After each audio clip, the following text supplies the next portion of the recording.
Technically कसं माहिती असू शकेल? माझाही पहिलाच सीझन होता, मी काय आधी बिग बॉस मध्ये जाऊन आले नव्हते. उलट असं म्हणणाऱ्यांनाच टेक्निकल नॉलेज जास्त होतं शोचं, बिकॉज ते मेंबर आहे ना, काउंट करायचे. एका मेंबरचा इतक्या मिनिटाचा फुटेज, दुसऱ्या मेंबरचा तितक्या मिनिट, एवढ्या लोकांचा इतक्या मिनिटात. मी कधी हे कॅल्क्युलेशनच केलं नाहीये आयुष्यात. आता सुद्धा जेव्हा 5 मिनिटासाठी आम्ही बिग बॉसच्या घरात गेलो होतो सीझन 6 मध्ये, 5 मिनिटासाठी म्हणजे 1 तासाभरासाठी गेलो होतो, तर तासाभरामध्ये मी दिसली.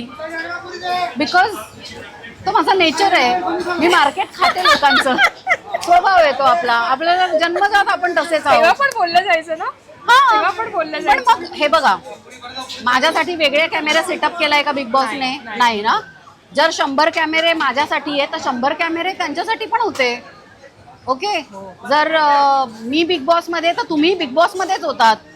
काय माझं बिग बॉस वेगळं आणि तुमचं बिग बॉस वेगळं नव्हतं. एकाच शो मध्ये टास्क मला जो असायचा तोच तुम्हालाही टास्क असायचा, आपण सेम टास्क करायचो. मग एकच टास्क, एकच प्लॅटफॉर्म, एकच शो, तितकेच कॅमेरे. तुम्ही माझ्यावर आरोपच लावू शकत नाही की तुम्हाला फुटेज मिळालं. मला तुम्ही घ्या. बिग बॉसच्या घरात ज्याने त्याने आपलं आपलं फुटेज स्वतः घ्यायचं असतं. आता जी विजेती ठरलेली आहे त्यावर तू हॅपी आहे? ऑफकोर्स आहे. त्या पोरीने जीव तोडून खेळली आहे, ती पोरगी जीव तोडून खेळली आहे डे 1 पासनं. जिंकायचंय तर जिंकायचंय, ठरवून आली होती की जिंकायचंय आणि जिंकली. काय चुकीचं काय मॅनिफेस्ट करण्यात? जर तुम्ही परीक्षेला जाता, एक्झाम द्यायला जाता आणि तुम्ही परीक्षा कुठली नापास होण्यासाठी देता का? तुम्ही सगळेजण एकाच प्लॅटफॉर्मवर आहात, तुम्हाला सेम अपॉर्च्युनिटी मिळालेली आहे. तिचं सोनं कसं करायचं, संधीचं सोनं कसं करायचं, हा प्रत्येकाचा प्रश्न आहे ना. तुम्हाला कोणी पकडून ठेवलंय का, हात बांधून ठेवलंय का? नाही ना. दिसा ना, मी नाही झोपा काढल्या तिकडे जाऊन.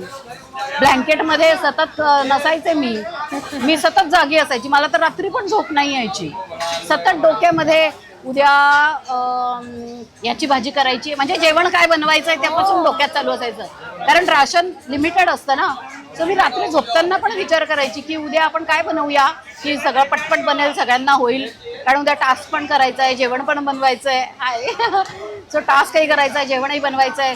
सो त्याचा मेळ कसा साधायचा? किंवा आता 2 दिवस बिग बॉस पाणी देणार नाहीये, बिना पाण्याने आपण घरात राहणार आहोत, तर कसं मॅनेज करायचं?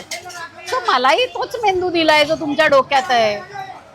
तुम्ही कसं जगता या शोला हा तुमचा वैयक्तिक प्रश्न आहे ना. अभ्यास कोण, कुठली पुस्तक आहे याच्यावर नवनीत आहे. बरं, जे म्हणतायत त्या 3-3 महिने आधी त्यांनी शो साईन करून ठेवला होता. मी तर शो जाताना म्हणजे लोणावळ्याला ऑन द वे जाताना मी कॉन्ट्रॅक्ट साईन केलेला आहे. पण माझं सिलेक्शनच 4 दिवस आधी झालं बिग बॉस मध्ये. कधी करणार अभ्यास? कुठला अभ्यास? काही अभ्यास बिभ्यास असा काही नसतो. हा, तिथं गेल्यानंतर समोरच्याचा कॉन्फिडन्स डाऊन करण्याकरता आपण थोडं म्हणायचं हा मला तर ऑलरेडी माहिती आहे. हा माहिती आहे. सो समोरचा आधीच घाबरून जातो, अरे यार हिला माहिती आहे, आता काय करायचं? हिला तर जमेल, आपल्याला तर नाही जमणार. पण ती नॅक आहे माझी लोकांना उचकवायची. हा, की बरं मला येतं, तुम्ही तुमचं बघा. आला की मलाही काहीच येत नसेल पण असं दाखवायचं की मला येतं. समोरचा कॉन्फिडन्स खाली, आपला कॉन्फिडन्स वर. मग टास्क आपणच जिंकतो. बरं, तन्वी आणि कुठला एक असा सदस्य असेल या वेळेला ज्याला तुला सपोर्ट करावा असं वाटत होतं की हा जिंकला तरी बाबा ओके? कोण? मला तन्वी आणि राकेश दोघेही खूप आवडत होते. आणि दीपाली ताईचा पण गेम छानच होता. म्हणजे ती बरोबर जिथं तोडायचंय, जिथं जोडायचंय, जोड तोड का राजकारण वो एकदम करेक्ट कर रही थी घर के अंदर. सो तिचा गेम छान होता. आणि त्या घराला बेसिकली ना, त्या घराला तुम्ही आपलं घर मानणं, त्या घराला आपल्या घरासारखं वावरणं. आता तन्वीचा वावर तसा दिसत होता. ती किचनमध्येही दिसायची, ती टास्कमध्येही दिसायची, ती तिचे मुद्दे मांडतानाही दिसायची, ती घरातल्या प्रत्येक गोष्टीत इन्व्हॉल्व असायची. आता जेव्हा ते एक तिकीट टू फिनाले टास्क आलं होतं त्याच्यामध्ये घरातल्या गोष्टी की या इथं अमुक किती बेड आहे, अमुक जण किती वेळा नॉमिनेट झाला, अमुक जण कोण कॅप्टन नाही झाला, हे सगळं डोक्यात आहे. कारण शोमध्ये तुम्ही जीव ओतलाय तुमचा, त्यामुळे तुम्हाला सगळं इथं फीड आहे, डोक्यात फिक्स आहे तुमच्या. कारण तुम्ही तेवढं फोकस ठेवला आहे. So it's all about focus. आणि मग नंतर जेव्हा एखादा खूप अपेक्षेपेक्षा जास्त चांगलं परफॉर्म करतो ना, तेव्हा लोकांना असं वाटतं अरे यार हिला इतकं छान कसं जमलं, आपल्याला जमलं नाही म्हणजे हिचं काही सेटिंग आहे का, असं काही नसतं. तिचा फोकस आहे, तुमचा फोकस नव्हता. तुमचा फोकस मी काय इथं भांडी घासू, मी काय इथं काम करू, हे काय माझं घर आहे का, किंवा एकच जागा एकच सोफा पकडायचा तिथेच अख्खा दिवस बसायचं, असं नसतं. तुम्हाला यत्र तत्र सर्वत्र तुम्ही दिसले पाहिजे शो मध्ये, आणि तो त्याचाच शो आहे. जमतंय तर बघा, जमलं तर शो तुमचा, नाही जमलं तर मग घरी रडत बसा की ही कशी काय जिंकली, ही कशी काय जिंकली, असं नसतं ग. हे बघ, बेसिकली कोल्ह्याला द्राक्ष आंबट ही जी कहावत आहे ना, ती बरोबर आहे, अगदी उगाच नाही आहे ती. ज्याला जमून जातं ना त्याच्यावर सगळे डाऊटच करतात, आणि ज्याला जमत नाही तो ज्याला जमलंय त्याला सतत दोष देण्यातच धन्यता मानतो. स्वतःवर विचार करा की आपण कुठे चुकलो, आपण कुठे कमी पडलो, हा पण विचार करा ना. आणि काही कंटेस्टंट, आता फॉर एक्झाम्पल विशाल, किती स्पोर्टिंग स्पिरिट होतं त्याचं, मला ते खूप आवडायचं विशालचं, की तो टास्क हरला जरी ना तरी जिंकणाऱ्याचं कायम कौतुक करायचं की किती छान खेळली ही टास्क, किंवा ही अमुक. आता फॉर एक्झाम्पल तन्वी स्ट्रॉंग होती घरामध्ये प्लेअर, तर तो सांगायचा उघडपणे किती स्ट्रॉंग आहे. बरं, नॉमिनेट तुम्हीच केलं नाही तिला अख्खा सीझनमध्ये 2 वेळा ती नॉमिनेट झाली. नॉमिनेट करण्याची जबाबदारी कोणाकडे होती? तुमच्याकडेच होती ना. तुम्ही तिला स्ट्रॉंग आहे म्हणून नॉमिनेटच केलं नाही, आणि मग ती शेवटपर्यंत जेव्हा आली तेव्हा तुम्ही म्हणाले की ही फेक आहे. मग काढायचं होतं ना तिला घराबाहेर. जर तुम्हाला ती फेक वाटते तर नॉमिनेट करायचं होतं तिला, प्रत्येक आठवड्यात नॉमिनेट करायचं होतं. केव्हा ना केव्हा तर बाहेर गेली असती, तुम्ही तिला नॉमिनेट केलं नाही. तुम्हीच तिला मोठं केलं, तुम्हीच तिला शो मध्ये टिकवलं, आणि जेव्हा ती जिंकली तेव्हा ती फेक आहे. असं काय, याला रडीचा डाव म्हणतात. बरं, आता आपण पाणीपुरी किती बघ, हे बघ, हे बघ. तू मला सांग, एवढी लहान असताना तू पाणीपुरी खायचीस का? ऑफकोर्स, हो. जमायचं करणं? हो. पाणीपुरी, हे बघ,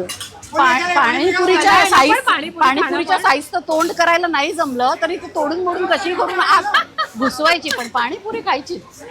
वा, जगातली प्रत्येक मुलगी आई आज तक मैंने कभी किसी के सामने हात नाही फैलाया. पहिल्यांदा मी कोणासमोर हात पसरवते, म्हणजे आयुष्यात फक्त एका माणसापुढे मी हात पसरवलाय, पाणीपुरीवाल्याच्या समोर. वरना हे भारी होतं, हे भारी. आयुष्यात फक्त पाणीपुरीवाल्याच्या समोर. हा, बाकी मी कधी कोणासमोर हात नाही पसरला.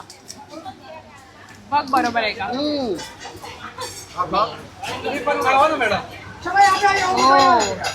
मीठा ऍड करो, ये सिर्फ खट्टा है.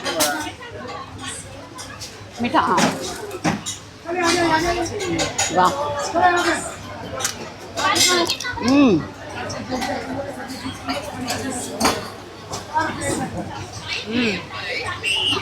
एक मिनट, आलू ज़्यादा डालो.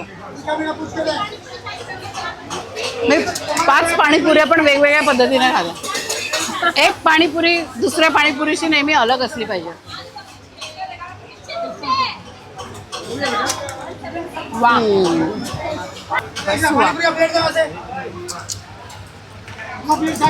टिश्यू दे ना. टिश्यू. हा, मस्त. अरे यार, जगात कशाचीच पाणीपुरीशी कशाचीच बरोबरी नाही होऊ शकत. नाही. तुला पाणीपुरी खास तू खावीशी वाटली तर कुठे जातेस? म्हणजे तू आता इथे 12 वर्षाने आली म्हणतेस, पण पाणीपुरी खाल्ली आहेस का बाहेर फार रेअरली खाते मी, ऑनेस्टली. आम्ही पाणीपुरी घरी बनवतो, मी स्वतः घरी बनवते. त्याची रेसिपी पण माझ्या चॅनलवर आहे. मी लॉकडाऊन मध्ये जे काय पाण्यापुऱ्या बनवून खाल्ल्या, इतक्या मस्त वेगवेगळ्या प्रकारच्या पाणीपुरी मी लॉकडाऊन मध्ये बनवल्या. कुठल्या प्रकारच्या असं? म्हणजे आपण रगडा टाकतो, रवा, हा, रगड्यावाली केलेली आहे, नंतर मूगवाली, आणि नंतर आता आपण हे जे कालाकट्टा वगैरे असं टाकलं ना, ते पण टाकून मस्त लागते पाणीपुरी. आईस पाणीपुरी. ओ, हा. मी हे नवीन प्रकार बघते. याला टॉर्नेडो म्हणतात ना? याला टॉर्नेडो म्हणतात ना? टॉर्नेडो बोलते ना इसको? Potato twister. इतर देशांमध्ये याला पोटॅटो टॉर्नेडो म्हणतात. टॉर्नेडो. अरे अलग पोटॅटो है क्या? ये कौन सा पोटैटो होता है? पहाडी इलाकों में पहाडी आहे बाई, पहाडी. वाव. खायचंय का हे? घेऊया. नको, आधी पावभाजी, मग जागा उरली पोटामध्ये तर नवीन काहीतरी. पाणी पिऊया. चल ना आता पावभाजीकडे वळूया. चलो.